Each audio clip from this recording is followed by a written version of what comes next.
ಆಗಿದ್ದ ಅವಳು ಕೇಕ್ ಮಾಡಬೇಕು ಅಂದಾಗ ಅರ್ಧ KG 12 ರೂಪಾಯಿ. ಜೀವನ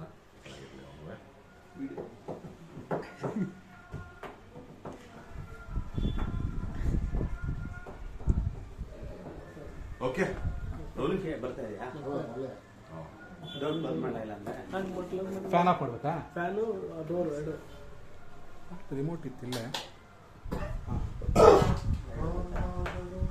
ಹಾಗೆ ಮಾಡಿ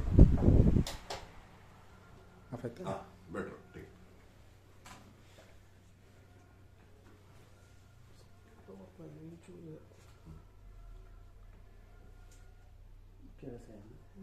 ಇಲ್ಲ ಇದ್ರಲ್ಲಿ ಬರಲ್ಲ ಬಿಡಿ, ಇಷ್ಟ ಹತ್ರ ಇದೆಲ್ಲ ಇಲ್ಲಿ ದೂರದಲ್ಲಿ ಕೇಳಿಸ್ತದೆ, ದೂರದಲ್ಲಿ ಕೇಳಿಸ್ತದೆ.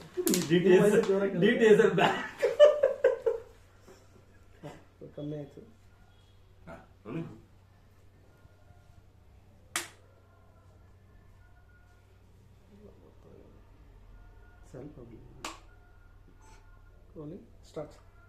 ಎಲ್ರಿಗೂ ನಮಸ್ಕಾರ. ನಾನು ನಿಮ್ಮ ವಿಜಯ್ ಪ್ರಕಾಶ್.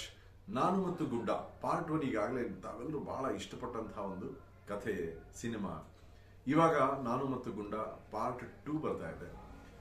ಹಾಸನ್, ನಮ್ಮ ರಘು ಹಾಸನ್ ಅವರಿಗೆ ನಾನು ಧನ್ಯವಾದಗಳನ್ನು ಹೇಳ್ತೀನಿ. ಯಾಕಂದ್ರೆ ಈ 2ನೇ ಭಾಗದಲ್ಲಿ ನನಗೊಂದು ಬಹಳ ಒಳ್ಳೆ ಹಾಡನ್ನು ಕೊಟ್ಟಿದ್ದಾರೆ. ನಾಗೇಂದ್ರ ಪ್ರಸಾದ್ ಅವರ ಸಾಹಿತ್ಯ ಕೇಳಬೇಕಾ? ಓಂ ಶಿವಾಯ ನಮೋ ಶಿವಾಯ. ಇನ್ನ ಮಿಕ್ಕ ಹಾಡನ್ನು ನೀವು ಎಲ್ಲರೂ ಕೇಳಿ ಆನಂದಿಸಿ. ಬಹಳ ದಿನಗಳ ನಂತರ ನಾನು ಆರ್ ವಿ ಪಟ್ನಾಯಕ್ ಸರ ಮ್ಯೂಸಿಕ್ ಅಲ್ಲಿ ಹಾಡ್ತಾ ಇದ್ದೀನಿ.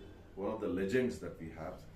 ಥ್ಯಾಂಕ್ ಯು ಪಟ್ನಾಯಕ್ ಗರ್, thank you so much for giving such a lovely song. And Nagendra Prasad sir, ನಿಮ್ಮ ಸಾಹಿತ್ಯವನ್ನು ಪ್ರತಿ ಬಾರಿ ಹಾಡಲಿಕ್ಕೆ ನನ್ನ ಸೌಭಾಗ್ಯ ಅಂತ ನಾನು ಭಾವಿಸ್ತೇನೆ. ಆ್ಯಂಡ್ ರಘು ಹಾಸನ್ ಅವರ ಪಾರ್ಟ್ 1 ಯಶಸ್ಸಿಗೆ ಶುಭ ಅಭಿನಂದನೆಗಳು. ಆ್ಯಂಡ್ ಪಾರ್ಟ್ 2ಗೆ ಶುಭ ಹಾರೈಕೆಗಳು. ಇಡೀ ತಂಡಕ್ಕೆ ನನ್ನ ಬೆಸ್ಟ್ ವಿಶಸ್ ಅನ್ನು ಹೇಳಲಿಕ್ಕೆ ಇಷ್ಟಪಡ್ತೀನಿ. ಹಾಡನ್ನು ಕೇಳಿ, ಚಿತ್ರವನ್ನು ನೋಡಿ, ನಮ್ಮೆಲ್ಲರಿಗೂ ನಿಮ್ಮ ಆಶೀರ್ವಾದ ಇರಲಿ. ನಮಸ್ಕಾರ. Okay sir.